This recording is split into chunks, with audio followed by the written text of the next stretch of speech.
সকাল ৯টা চৌধুরী বাড়ি। সকাল ৯টার সময় চৌধুরী বাড়ির সকলে নাস্তা করার জন্য টেবিলে বসে রয়েছে। পূর্বা আজ ঘুম থেকে উঠতে দেরি করে না, বরং সে সবার আগে ঘুম থেকে উঠে পড়ে। অন্যদিকে ইভান সারা রাত ঘুমায় নাই, তার চোখের নিচে কালি পড়ে গেছে। বিছানা থেকে উঠে দাঁড়ায় ইভান, ওয়াশরুমে গিয়ে ফ্রেশ হয়ে নিচে আসে। আজ ইনিয়ার সাথে তার মিটিং রয়েছে। কতদিন পর ইনিয়াকে দেখবে সে, তার অপেক্ষার পুরো যেন শেষ হচ্ছে না। আয়নার সামনে দাঁড়িয়ে ইভান অনেক সময় ধরে নিজেকে তৈরি করে, এরপর রেডি হয়ে নিচে আসে। আজ ইভানের মন মেজাজ যথেষ্ট ভালো। সে হাসি মুখে সবাইকে গুড মর্নিং বলে আর সবার সাথে খেতে বসে যায়। অরুণা বেগম ইভানের হাসি মুখ দেখে খুশি হয়। উনি বুঝতে পারে ইভানের জীবনে পূর্বার আগমন ঘটার কারণে ইভান এত পরিমাণ খুশি। পূর্বার সাথে জীবন শুরু করলে ইভান ভালো থাকবে।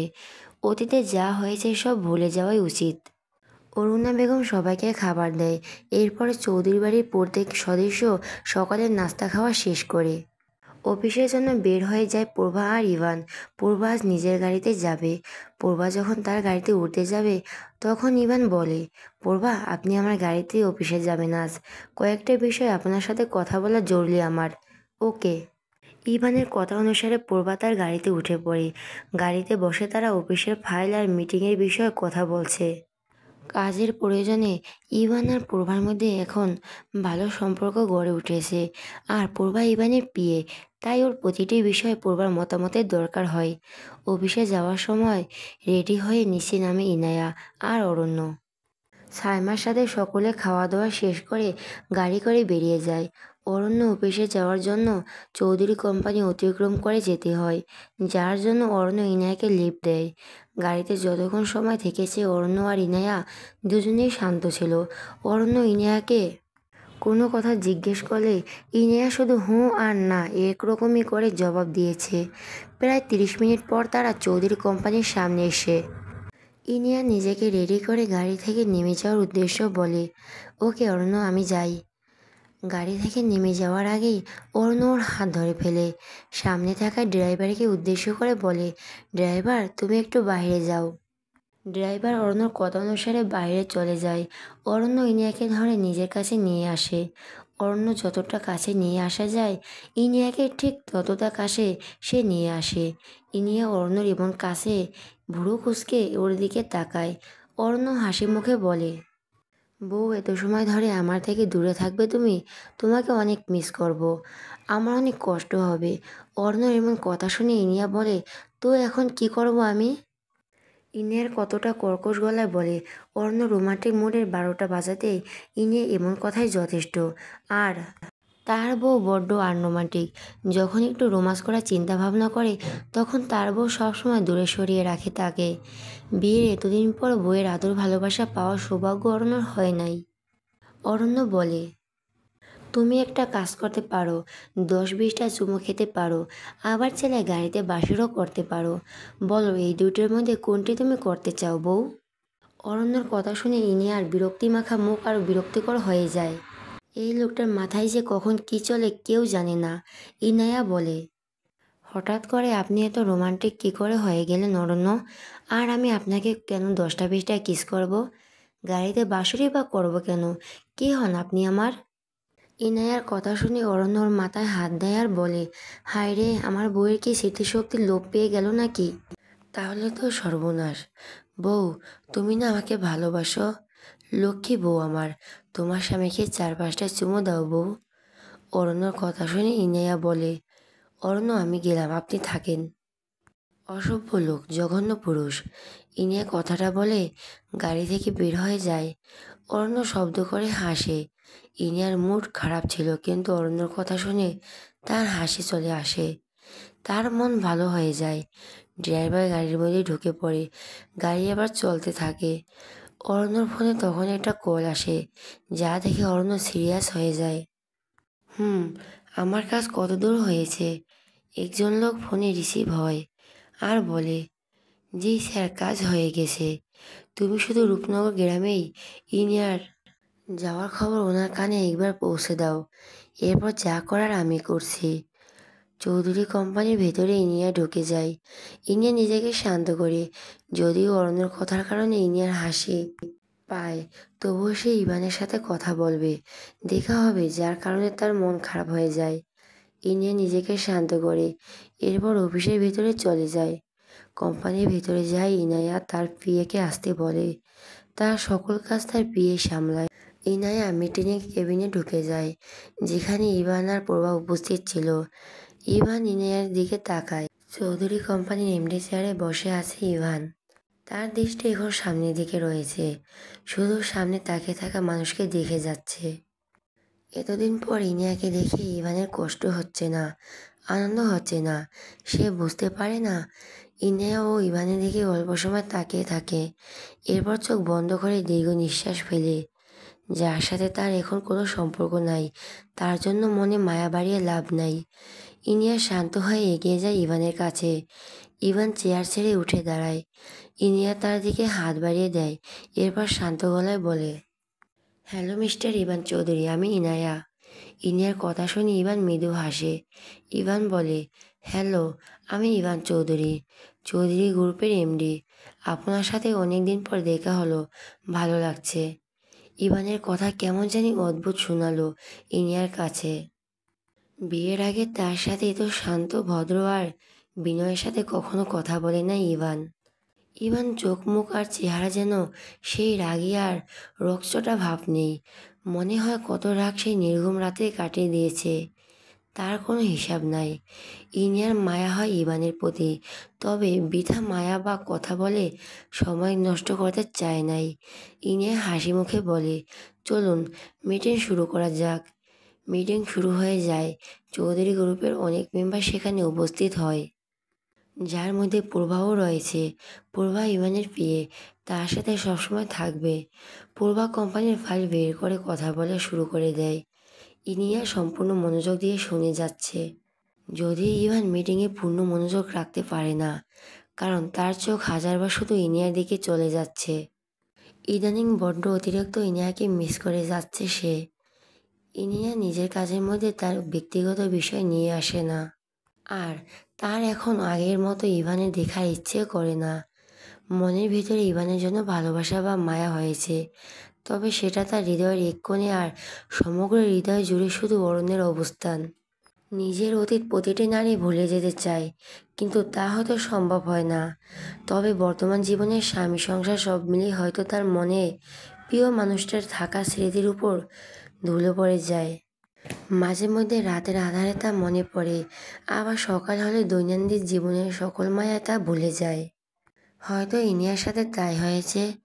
আগের মতো ইভানের জন্য তার মনে এখন অনুভূতি জাগে না। রাতের শেষ ভোরে তার জন্য আর সে চিঠি লেখে না। ইভানের যত্ন করে আগলে রাখা সকল চিঠি এখন শুধু চিলেকোঠায় ঠাঁই পেয়েছে।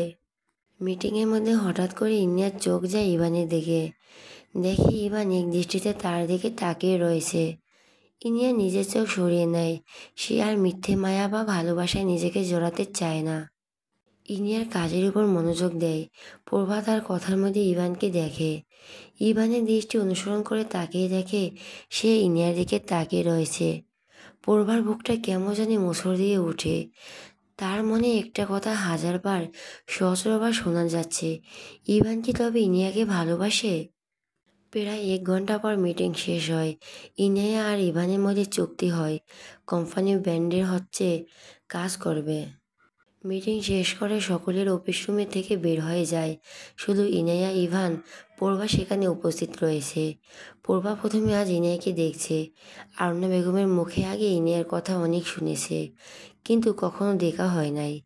পূর্বা এগিয়ে যায় ইনায়ার কাছে আর বলে, হাই ইনায়া, আমি আরুণা আন্টির বন্ধুর মেয়ে পূর্বা। পূর্বা ইনায়ার সাথে কথা বলে। আরুণা বেগমের বন্ধুর কথা জানে ইনায়া। অন্যদিকে ইভান দূর থেকে শুধু দেখে যাচ্ছে ইনায়াকে। পূর্বা সামনে থাকায় তার সাথে কথা বলতে পারছে না। পূর্বা ইনায়ার সাথে কথা বলার মধ্যেই ইভানের দিকে তাকিয়ে দেখে। ইভানের অস্থিরতা সে বুঝতে পারে। অফিসের কাজের অজুহাত দিয়ে পূর্বা রুম থেকে বের হয়ে যায়। ইভান এগিয়ে আসে ইনায়ার কাছে। ইনায়ার সামনে এসে দাঁড়ায় আর বলে, কেমন আছে ইনায়া? নিশ্চয়ই খুব ভালো। ইভানের কথা শুনে ইনিয়ার হাসি পায়। ইনায়া বলে, খারাপ থাকার কথাও না। আর আপনার আর আমার দুজনের ভালো থাকার তালাক আর নতুন করে বিয়ে হয়েছে, তাই না? ইনায়ার কথা শুনে ইভান মৃদু আত্মনাথের স্বরে বলে, অবশ্যই। তবে কি জানো ইনায়া, তোমাকে বিয়ে দিয়ে আমি ভালো নেই। কষ্ট হয় তোমাকে ছাড়া আমার। তুমি চলে যাওয়ার পর থেকে প্রতি রাত কান্না করি, তোমাকে একবার দেখার কামনা করি। তবে কি তোমাকে ভালোবাসি আমি ইনায়া? ইভানের মুখে ভালোবাসি কথাটা শুনে ইনিয়ার চমকে যায়। ইভান তাকে ভালোবাসে, তার জন্য কান্না করে। হয়তো আগের সময় হলে ইভানের ভালোবাসার কথা শুনে ইনিয়া খুশি হয়ে যেত, কিন্তু বর্তমান ইনিয়ার মনে শুধু একটু ভালো লাগার কাজ করে, এছাড়া আর কিছু না। ইনিয়া বলে, কিন্তু এখন তো আপনার প্রতি আমার সকল অনুভূতি মারা গেছে ইভান ভাই। এখন দেখেন, আপনার মুখে ভালোবাসি কথা শুনে আমার কিছুই যায় আসছে না। আপনাকে কষ্টের অনুভূতি আমার কাছে শুধুমাত্র কিচ্ছু কথা। তবে কি আমি অরণ্যকে ভালোবেসে ফেলছি ইভান ভাই? অন্যদিকে অরণ্য লোক তার কাজ করছে। রূপনগর গ্রামের সাফায়েতের মৃত্যু তদন্ত করতে যাওয়ার কথাটা আসল অপরাধীর কাছে পৌঁছে দিয়েছে। যদিও ইন্ডিয়ার প্রতিটি গতিবিধির উপর তার নজর রয়েছে, সে শুধু চুপ করে রয়েছে তার পরিকল্পনা সফল করার জন্য। একজন লোক ফোন করে, অপর পাশে কেউ রিসিভ করে। বলো। ম্যাম, ইনিয়া কিন্তু রূপনগর গ্রামে গিয়ে সব কিছু জানার চেষ্টা করছে। ও যদি একবার এসএস কোম্পানির আসল খুনের বিষয়ে জেনে যায়, তাহলে কিন্তু সব শেষ হয়ে যাবে। লোকের কথা শুনে অপরিচিত মহিলার কণ্ঠে হাসির শব্দ শোনা যায়। অপর পাশের মহিলা বলে, ইনি আমার শত্রু নয়, আমার বন্ধু। ও নয়, ইনিয়া শুধু দানের একটা গুটি। আসল খেলা খেলছে অর্ণরাজ চৌধুরী। অর্ণ যতদিন রয়েছে ততদিন ইনিয়ার কোনো ধরনের ক্ষতি করা সম্ভব নয়। আর অর্ণ আমাকেও খুন করবে না, ওকে রাস্তা থেকে সরাতে হবে। কিন্তু ম্যাম, অর্ণরাজ চৌধুরী কে কি খুন করা সম্ভব? সম্ভব নয়, আবার অসম্ভবও নয়। চৌধুরী কোম্পানি থেকে বের হয় ইনায়া। তার অন্য মিটিং রয়েছে, যার জন্য সে তার পিএর সাথে নিয়ে বেরিয়ে পড়ে। অন্যদিকে ইভান ইনিয়ার যাওয়ার দিকে তাকিয়ে রয়েছে। তার বুকটা ব্যথা করছে। ইনিয়ার কণ্ঠ অর্ণর জন্য ভালোবাসার কথা শুনে তার কষ্ট দ্বিগুণ বেড়ে গেছে। ইভান শুধু এক দৃষ্টিতে তাকিয়ে রয়েছে ইনিয়ার দিকে। অন্যদিকে প্রভা অফিস রুমের বাইরে দাঁড়িয়ে থাকে। ইভান আর ইনিয়ার কথা শুনে সে বুঝতে পারে পূর্বার কষ্ট হয় ইভানের জন্য, কিন্তু সে ইভানের কাছে যায় না। আজ এসএস কোম্পানির সকল শেয়ারের মালিকের সাথে ইনিয়ার মিটিং রয়েছে। তারা এতদিন এসএস কোম্পানির অন্য মালিকের সাথে কথা বলেছে, যার চেহারা তারা দেখতে পায় নাই, কিন্তু আজ সম্মুখে দেখবে আসল এমডিকে। মিটিং ঠিক করে কোম্পানির ম্যানেজার। এসএস কোম্পানির আদালতের নোটিশ বন্ধ থাকায় সেখানে কোনো ধরনের মিটিং করা সম্ভব না। যারা জন্য শহরের এক রেস্টুরেন্টে তাদের সকলে আসার জন্য আমন্ত্রণ করা হয়েছে। ইনিয়ার গাড়ি রেস্টুরেন্টের সামনে এসে দাঁড়ায়। ইনিয়া গাড়ি থেকে বের হয়। তার পরনে ব্ল্যাক স্যুট, দেখতে একদম বিজনেস ওম্যান লাগছে। প্রায় 15 দিন পর এমন বিজনেস লোকে দেখা যাচ্ছে তাকে, কারণ এতদিন যাবতীয় ঝামেলার কারণে সে ব্যবসা থেকে দূরে থেকেছে। তবে এখন থেকে সে নিজের কাজের প্রতি পূর্ণ মনোযোগ দিতে চায়। এখন সফলতা অর্জন করতে চায়। ইনিয়া রেস্টুরেন্টের ভিতরে ঢুকে যায়, তার দিকে সকলে তাকিয়ে থাকে। ইনিয়ার ব্র্যান্ডের শহরে যথেষ্ট জনপ্রিয়, আর সে চৌধুরী কোম্পানির এমডি রূপে কাজ করেছে, যার জন্য সকল শেয়ারের মালিক তার পরিচিত। ইনিয়া সবার সাথে পরিচয় পর্ব শেষ করে। প্রথমে সকলে অবাক হয়, পরে সব ঘটনা আর সত্যি তাদের জানায় ইনায়া। এসএস কোম্পানি পূর্বে করা সকল ডিল, টাকার লেনদেন বন্ধ করে দেয় ইনায়া। যতদিন না নতুন করে আদালতের নির্দেশ এসএস কোম্পানি খুলবে, ততদিন সকল প্রকার আর্থিক আর প্রাতিষ্ঠানিক কাজ অফ থাকবে। সকল শেয়ারের সাথে কথা বলে ইনিয়া বুঝতে পারে ওনারা সকলে এতদিন অনেক টাকা নষ্ট করেছে এসএস কোম্পানির এমন জঘন্য খাবার তৈরি করতে। তবে ইনিয়া তাদের কথা সব টাকা ফেরত দিতে হবে। তার নিজেকে সে নির্দোষ প্রমাণ করবে আর আসল অপরাধীকে শাস্তি দিবে। আবার এসএস কোম্পানি তার কাজ শুরু করবে, এবং এইবার কোনো বিষাক্ত বা খারাপ পণ্য তৈরি করতে হবে না, যা যথেষ্ট গুণগত মান সম্পূর্ণ জিনিস তৈরি করা হবে। ইনিয়া সকলের বিশ্বাসযোগ্য করতে সক্ষম হয় আর সে আগে থেকে ব্যবসা সামলায়, যার জন্য সে জানে কী করে মানুষের মন জয় করতে হয়। প্রায় 2 ঘন্টা পর মিটিং শেষ হয়। সকলে খাওয়া দাওয়া শেষ করে একসাথে। অরণ্য আজ তার কোম্পানির অনেকদিন পরে এসেছে। প্রচুর কাজ জমা রয়েছে, যা শেষ করতে অনেক সময় লাগবে। অর্ণ মেসেজ করে ইনিয়াকে বলে দেয় তার বাড়ি ফিরতে অনেক রাত হবে। অন্যদিকে ইনিয়া বাড়িতে ফিরে আসে। ফ্রেশ হয়ে সে ওয়াশরুম থেকে বের হয়। আজ তার হাতে সময় রয়েছে, যার জন্য সে ঠিক করেছে দুপুরে রান্না সে করবে। ইনিয়া রান্নাঘরে যায়, কিন্তু সেখানে সে যা দেখে তা দেখে পুরো অবাক। রেহেনা বেগম রান্নাঘরে রান্না করছে, যা দেখে ইনিয়া পুরো অবাক হয়ে যায়। বিয়ের পর থেকে রেহানা বেগমকে কখনো রান্নাঘরে বা বাড়িতে অন্য কোনো কাজ করতে দেখে নাই। অর্ণ বলেছিল যখন সে বাইরে থাকে তখন তার আম্মু রুম থেকে বের হয়। রেহেনা বেগম ইনিয়াকে রান্নাঘরে দাঁড়িয়ে থাকতে দেখে হাসি মুখে বলে, ইনায়া তুমি এখানে আর বাইরে দাঁড়িয়ে রয়েছো কেন? রেহেনা বেগমের কথা শুনে ইনিয়া রান্নাঘরের ভিতরে যায়। এরপর হাসি মুখে বলে, মা আপনি রান্নাঘরে এসেছেন কোন কারণে? কিছু লাগবে আপনার? আমি সাহায্য করবো কি? ইনিয়ার কথা শুনে রেহেনা বেগম হেসে বলে, না প্রয়োজন নেই। আসলে সাইমার পেটে হঠাৎ করে ব্যথা করছে, যার জন্য একটু গরম পানি করছি আর দুপুরে খাবার রান্না করব। রেহেনা বেগমের রান্না করবে কথাটা অবিশ্বাস্য শোনালো ইনিয়ার কাছে। হঠাৎ করে রেহেনা বেগম এমন পরিবর্তন কি করে হলো? ইনায়া বলে, সাইমার পেটে কি অতিরিক্ত ব্যথা করছে আর মা আপনি রান্না করবেন হঠাৎ? মানে আপনি তো রুম থেকে বের হন না, আজ কি অরণ্য বাসায় নিয়ে বলে রান্না করবেন? রেহেনা বেগম ইনিয়ার কথায় রাগ করে নাই, কারণ ইনিয়া সে কথাটা কৌতূহল নিয়ে তা উনি বেশ বুঝতে পারে। ইনিয়া বেগমের অরণ্যর প্রতি রাগ অভিমান সব রয়েছে, কিন্তু সে তার জেদের কারণে নিজের ছেলে মেয়েদের উপর থাকা সকল দায়িত্ব ভুলে যেতে পারে না। অর্ণব খারাপ নিষ্ঠুর, কিন্তু তার সন্তান হয় আর সাইমার বাচ্চা পেটে। এই সময় একটা মেয়ে তার মায়ের কাছ থেকে ভালোবাসা আর যত্ন না পেলে তার এবং তার বাচ্চার ক্ষতি হবে। এখন থেকে রেহেনা বেগম সিদ্ধান্ত গ্রহণ করেছেন যে উনি সকল দায়িত্ব পালন করবেন, তবে তার সন্তানের করা অন্যায় মাফ করে দিবে না। রেহেনা বেগম বলে, আজ থেকে সকল রান্না সহ ঘরের কাজ আমি করব, মায়ের সকল দায়িত্ব পালন করব। সন্তান অন্যায় বা অপরাধ করলে তাকে শাস্তি দেওয়া যায়, কিন্তু তাকে ঘৃণা করা যায় না। রেহেনা বেগম কথাটা বলে আবার রান্নার কাজ করতে থাকে। সন্তান অন্যায় করেছে কথাটা যে অরণ্য মিন করে বলেছে তা নিয়ে জানে, কিন্তু অরণ্য কি এমন অপরাধ করেছে যে রেহেনা বেগম তাকে ঘৃণা করে? অরণ্য যথেষ্ট ভালো আর ভদ্র একজন লোক। নিজের মাকে সে অনেক ভালোবাসে, যা তার কথায় স্পষ্ট বোঝা যায়। অর্ণ যদি তার চিরশত্রু ভালোবাসতে পারে, তবে তার মা কেন সেটা করতে পারবে না? ইনিয়ার মনের মধ্যে সাহস জুগিয়ে জিজ্ঞেস করে, আচ্ছা মো, আপনার আর অরণ্যের মধ্যে কী ঝামেলা হয়েছে? মানে আপনি অরণ্যকে ঘৃণা কেন করেন? অরণ্য কি অপরাধ করেছে? ইনিয়ার কথায় রেহেনা বেগম বলে, একদিন বলবো যে তোমার স্বামী ঠিক কতটা নিষ্ঠুর। যদি এখন জানতে পারো, তাহলে মনের মধ্যে থাকা অপ্রকাশিত ভালোবাসা ঘৃণার অতলে হারিয়ে যাবে। ইনিয়া বোকার মতো চুপ করে শুনে যায়। সে রেহেনা বেগমের কথার মানে বুঝতে পারে না, তবে ইনিয়া আর কিছু জিজ্ঞেস করে না। ইনায়া আর রেহেনা বেগম রান্না করছে।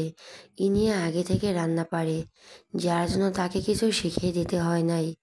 দুপুরে রান্না শেষ করে ইনিয়া রুমে চলে আসে।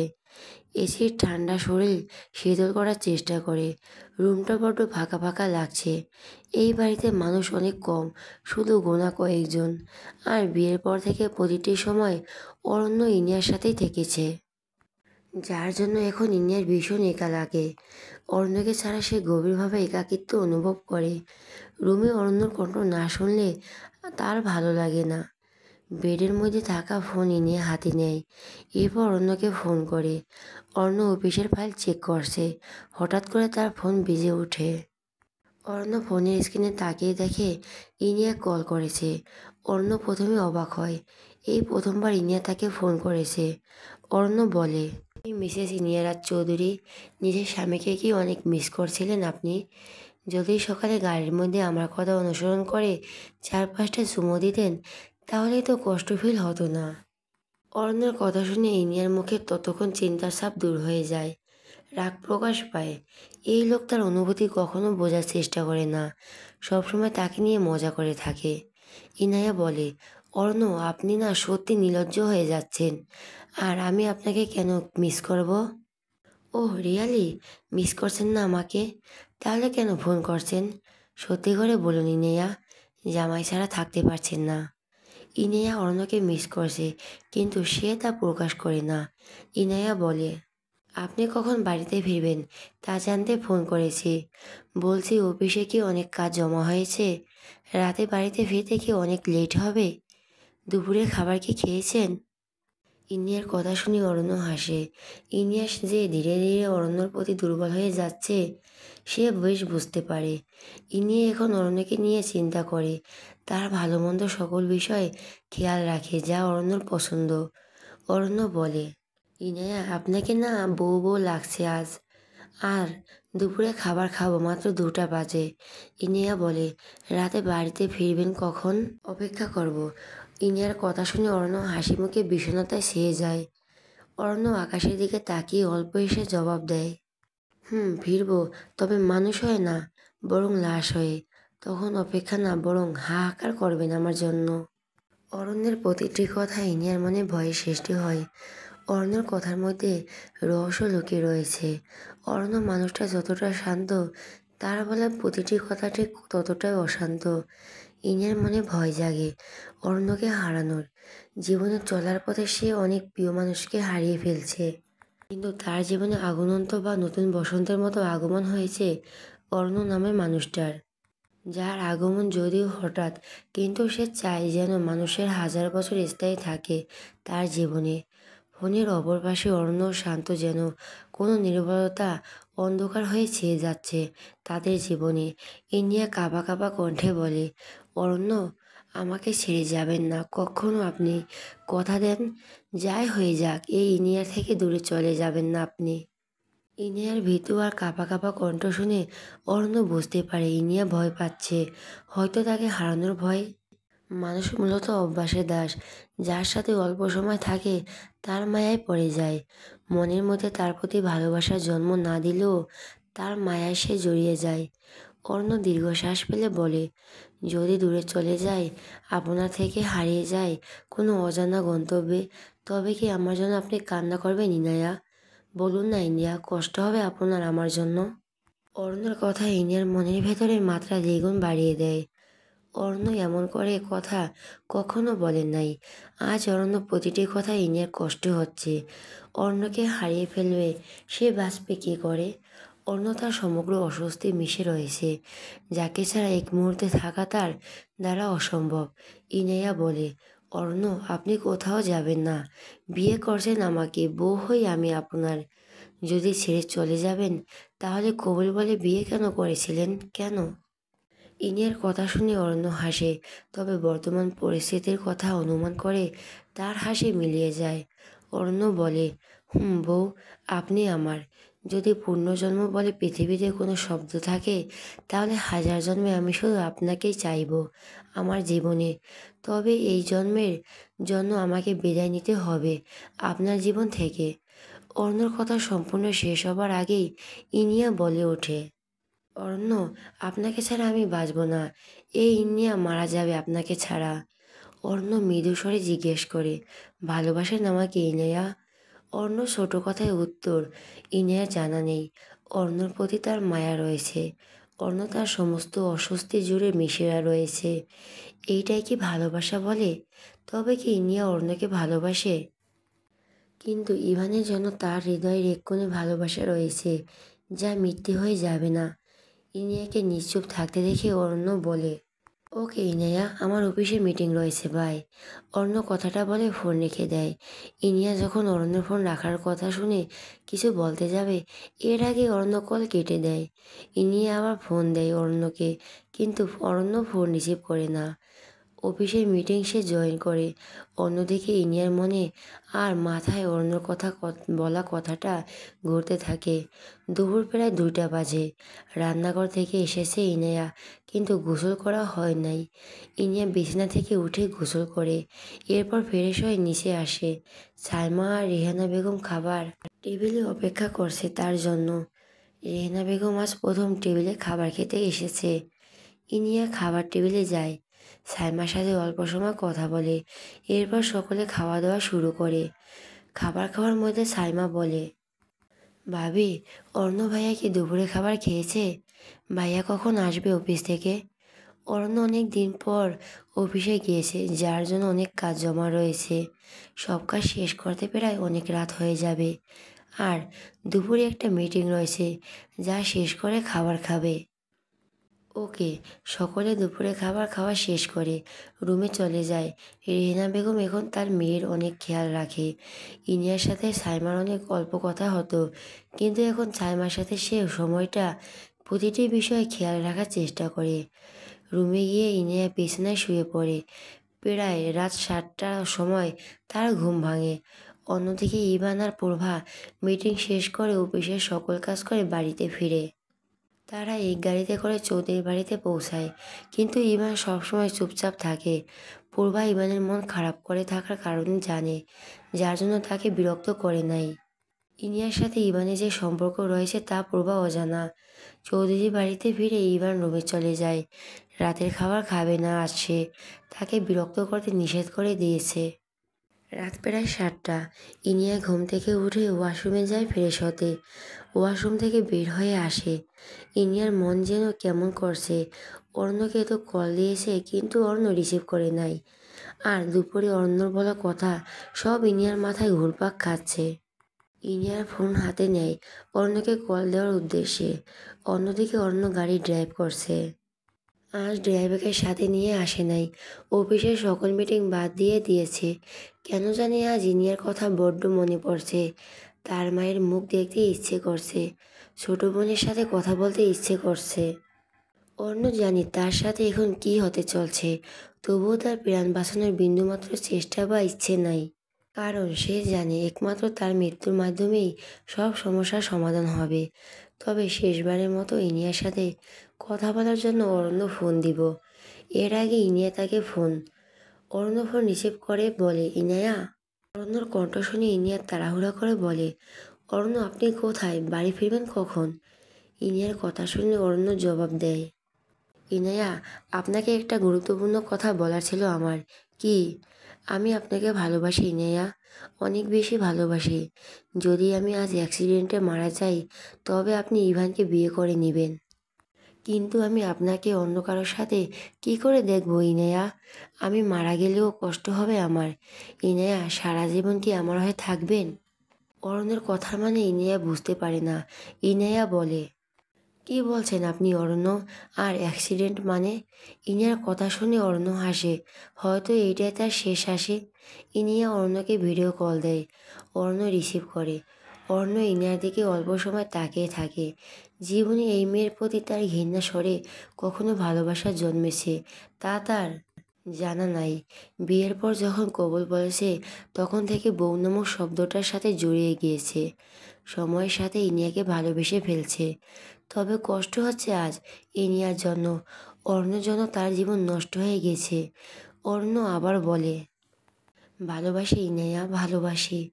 ইনিয়া অরণ্যর কথার কোনো উত্তর দিতে যাবে, এর আগে একটা ট্রাক এসে অরণ্যর গাড়িকে ধাক্কা দেয়।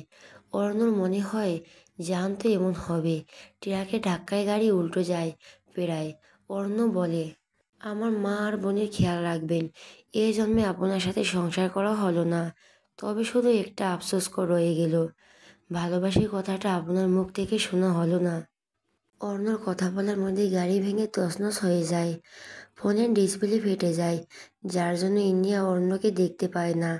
তবে অর্ণর মাথা থেকে ফোঁটা ফোঁটা রক্ত গড়িয়ে পড়ছে, যা দেখে ইনিয়া চিৎকার দিয়ে উঠে বলে, অরণ্য! রাত প্রায় 9টা। আকাশ থেকে ঘুরে ঘুরে বৃষ্টি ফোঁটা পড়ছে। সূর্যের রোদ যখন সমগ্র শহর ঝলসে যাচ্ছে, তখন শান্তির পরশ হয়ে আকাশ থেকে বৃষ্টি পড়ছে। ঢাকা গাজীপুর শহরে একটা রাস্তায় গাড়ি দুর্ঘটনা হয়েছে। গাজীপুর জনবহুল এলাকা থাকার কারণে এখানে দুর্ঘটনার ঘটনার সাথে সাথে লোকজনের ভিড় মনে। শহরের সবচেয়ে বড় বিজনেসম্যান অরুণরাজ চৌধুরী আজ রাত 2টোর সময় গাড়ি দুর্ঘটনায় আহত হয়ে হাসপাতালে এডমিট হয়েছে। শহরে প্রতিটি সংবাদ মাধ্যম আর গণমাধ্যমে এখন এই কথাই ভাইরাল। ঘটনাস্থলে পুলিশ সহ হাজার হাজার মানুষের ভিড় জমে গেছে। পুলিশ তার উদ্ধারকারী সংস্কার লোক দিয়ে গাড়ির ভেতর থেকে অর্ণর রক্তাক্ত দেহ বের করে আসছে। অর্ণর মাথা থেকে রক্ত যেন নদীর স্রোতের মতো বয়ে যাচ্ছে। তার সমস্ত শরীর জুড়ে রক্তের ছোপ ছোপ দাগ রয়েছে। তার হাতে পায়ে সহ শরীরের অনেক অংশে ছুলে গেছে। উদ্ধারকারী সংস্থা অরুণের নিঃশ্বাস চেক করার জন্য নাকের কাছে আঙ্গুল নিয়ে দেখে জীবিত রয়েছে, তবে ওর শরীর থেকে আর মাথা থেকে যেন কি করে রক্ত পড়ছে। যদি এক্ষুনি ব্লাড বন্ধ করা না হয় তাহলে তাকে বাঁচানো অসম্ভব। প্রায় 30 মিনিট আগেই তার অ্যাক্সিডেন্ট হয়েছে। হঠাৎ করে ট্রাক এসে জোরে তার গাড়িকে ধাক্কা দেয়, যার কারণে অরুণের মাথা ঘুরিয়ে সামনের অংশের সাথে লেগে আর গাড়ি উল্টে যাওয়ার কারণে তার পায়ে বা হাতে ব্যথা পায়। অরুণের মাথায় এত আঘাত পেয়েছে যার কারণে তার বাঁচা প্রায় অসম্ভব। যদি অরুণ বেঁচে যায় সে সারা জীবন কোমায় থাকবে, না হয় প্যারালাইসিস হয়ে যাবে। প্রায় 5 মিনিটের মধ্যে অ্যাম্বুলেন্স চলে আসে। অরুণের নিথর দেহ সেখানে ওঠানো হয়। তার মুখে দ্রুত অক্সিজেন মাস্ক লাগানো হয়। অ্যাম্বুলেন্স থাকা ডক্টর আর পালস চেক করছে বারবার। মাথা থেকে রক্ত বের হওয়া এখনো বন্ধ হচ্ছে না। শরীরে অন্য সব জায়গা থেকেও রক্ত পড়ছে। অর্ণর অবস্থা কতটা খারাপ তা হয়তো ডক্টর নিয়েও বলতে পারবে না। প্রতি মুহূর্তে শরীর অবস্থার অবনতির দিকে যাচ্ছে। তার শরীর ধীরে ধীরে শীতল হয়ে যাচ্ছে। অ্যাম্বুলেন্স অবস্থিত একজন বলে, স্যার, অর্ণরাজ চৌধুরী কী অবস্থা? অবস্থা ভালো না। যদি আমার সন্দেহ ঠিক হয় তবে হাসপাতালে পৌঁছানোর আগে ওনার মৃত্যু হবে। শহরের সবচেয়ে বড় ব্যবসায়ী অরুণরাজ চৌধুরী। প্রায় প্রতিদিন খবরের কাগজে বিজ্ঞাপনে তার নাম ছাপে। মাত্র 25 বছর বয়সে তার ব্যবসায়িক দক্ষতা, বুদ্ধি আর কঠোর পরিশ্রম দিয়ে সে জনপ্রিয়তা অর্জন করেছে। অর্ণর শ্বাস নিঃশ্বাস ওঠানামা করছে। জীবনে প্রতিটি পুরুষের স্বপ্ন থাকে তার পরিবার, সন্তান নিয়ে ছোট্ট একটা সংসার গড়ে তোলার। অরুণের তো সৌভাগ্য কখনো ছিল না। তার জীবনে সুখ কথাটা খুব একটা সহ্য হয় না। তবে তার জীবনে ইনিয়ার আগমনের পর সে সুখের স্বপ্ন দেখেছে ভালোবাসার মানুষের সাথে। সারা জীবন থাকার পরিকল্পনা করেছে, কিন্তু এক ঝড়ে সব শেষ হয়ে গেছে তার জীবন থেকে। গ্রামে থাকা অবস্থায় অরণ্য একবার বলেছিল সে অভাগা কথাটা সত্যি প্রমাণিত হয়েছে। ছোটবেলা বাবা হারিয়ে এতিম হয়েছে, বিনা অপরাধে মায়ের ঘৃণার কারণ হয়েছে, বোনের সাথে দূরত্ব তৈরি হয়েছে, তবুও তার প্রতি থাকা সকলের অভিযোগ মেনে নিয়েছে। তার জীবনে হঠাৎ করে আসা ঘূর্ণিঝড়ের মতো আগমন হয়েছিল এক রমণীর, যার নাম ইনায়া। প্রায় অনেক সময় তার সাথে শত্রুতার সম্পর্ক ছিল তার, কিন্তু হঠাৎ একদিন তার সাথে বিয়ে হয় অরণ্যের। বিয়ে বাড়িতে সকলের সামনে কবুল বলে শত্রু থেকে বৈধ স্ত্রীর মর্যাদা দেয় সে। প্রত্যেকে তার শত্রুর সাথে খারাপ কথা বলে, তাকে আঘাত করে বিয়ের আগে।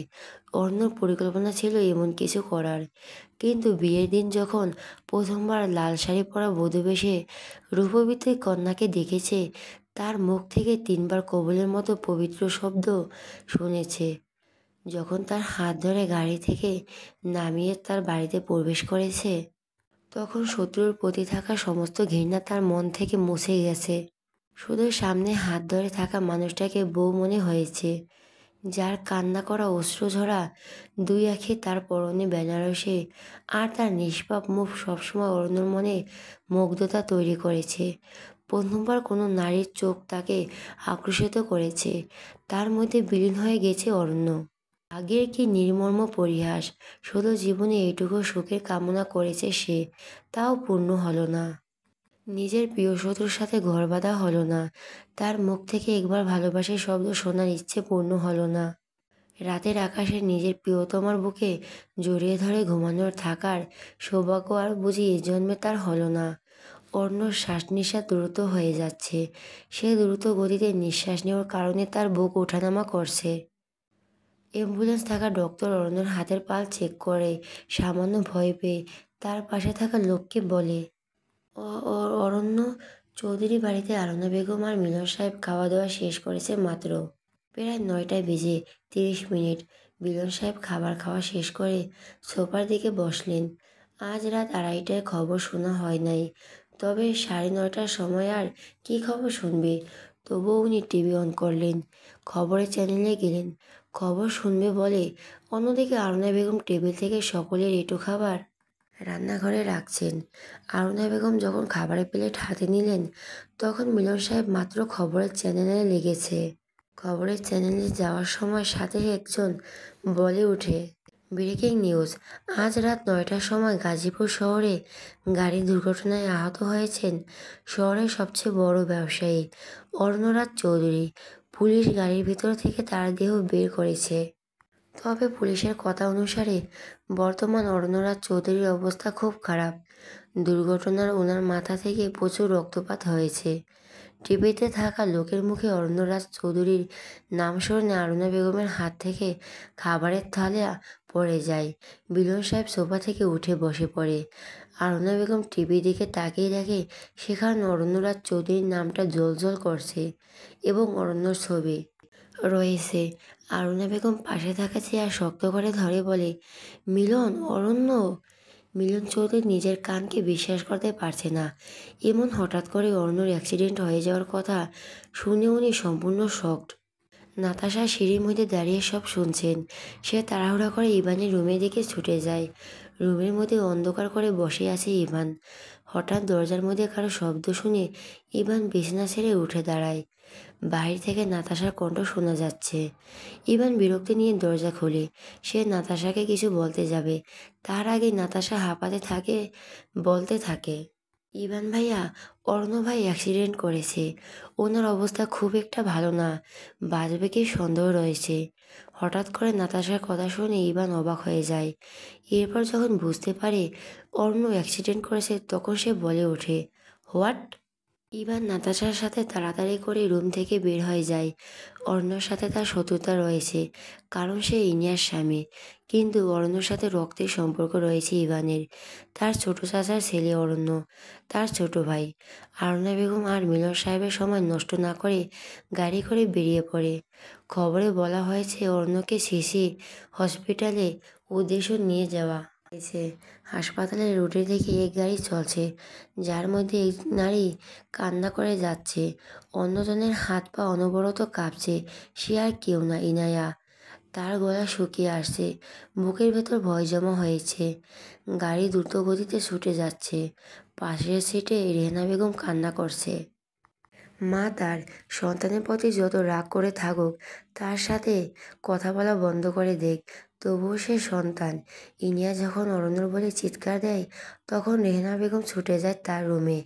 এরপর গাড়ি থেকে বের হয় হাসপাতালের উদ্দেশ্যে। সাইমা এখনও কিছু জানে না। তার এই অবস্থায় এখন যদি অরণ্যর অ্যাক্সিডেন্টের কথা শুনে, তবে সে উত্তেজিত হয়ে যাবে, যা তার সন্তানের জন্য ক্ষতিকর। ইনিয়ার হাত পা ভীষণ কাঁপছে। সে বারবার ঘন ঘন শ্বাস ফেলছে। আজ রাস্তা যেন শেষ হচ্ছে না। কখন যে সে হাসপাতালে পৌঁছে অরণ্যকে দেখবে, সে আর অপেক্ষা করতে পারছে না। ইনিয়ার সমস্ত শরীর পাথরের ন্যায় হয়ে যাচ্ছে। রেহনা বেগম কান্না করছে, কিন্তু তার চোখ দিয়ে পানি বের হচ্ছে না। ভাগ্যের উপর তার করুণা হচ্ছে। কি অদ্ভুত, তাই না? ছোটবেলায় একটা মানুষকে জীবন থেকে সব কেড়ে নিয়েও শান্তি হলো না তার ভাগ্যের। কিন্তু যদি এবার অর্ণ তার জীবন থেকে চলে যায়, তাহলে সে কি করে বাঁচবে? অর্ণ ছাড়া ইনিয়ার কোনো অস্তিত্ব নাই। প্রায় রাত 10টা। হাসপাতালে এসে গাড়ি থামে ইনায়ার। চৌধুরী বাড়ির সামনে সে পৌঁছায়। একই সময় আরুনা বেগম আর রেহেনা বেগমের মধ্যে আগে দেখা হয় নাই। বৌভাতের অনুষ্ঠানের দিন রেহেনা বেগম রুমে ছিলেন। তবুও রেহেনা বেগমের কান্না থামতেই আরুনা বেগম তার কাছে যায়, তাকে সান্ত্বনা দেয়। ইনায়া, ইভান, মিলন সাহেব আর নাতাশা হাসপাতালের ভিতরে চলে যায়। হাসপাতালে একজন ডক্টর কেবিন থেকে বের হয়েছে। ইনিয়া তার কাছে ছুটে যায় আর বলে, গাজীপুরে একটু আগে যে অ্যাক্সিডেন্ট হয়েছে, সেই রোগী কী অবস্থা? ওনাকে কোন কেবিনে রাখা হয়েছে? ডক্টর বলে, ও হ্যাঁ, গাজীপুর থেকে একজন অ্যাক্সিডেন্ট রোগী নিয়ে আসা হয়েছে। তবে উনি বেঁচে নাই। অ্যাম্বুলেন্স করে নিয়ে আসার সময় উনি মারা গেছেন। ওনার লাশ মর্গে রাখা হয়েছে। ডক্টরের কথা শুনে ইনিয়ার শরীর অবশ হয়ে যায়। সে শুধু শুনতে পায় যে উনি আর বেঁচে নেই, মারা গেছেন। ইনার শরীর অবশ হয়ে পড়ে যেতে যাবে, তার আগে ইভান তাকে ধরে বলে, ইনায়া। ইনিয়া শুধু মৃদুস্বরে উচ্চারণ করে, আমার অরণ্য মারা গেছে।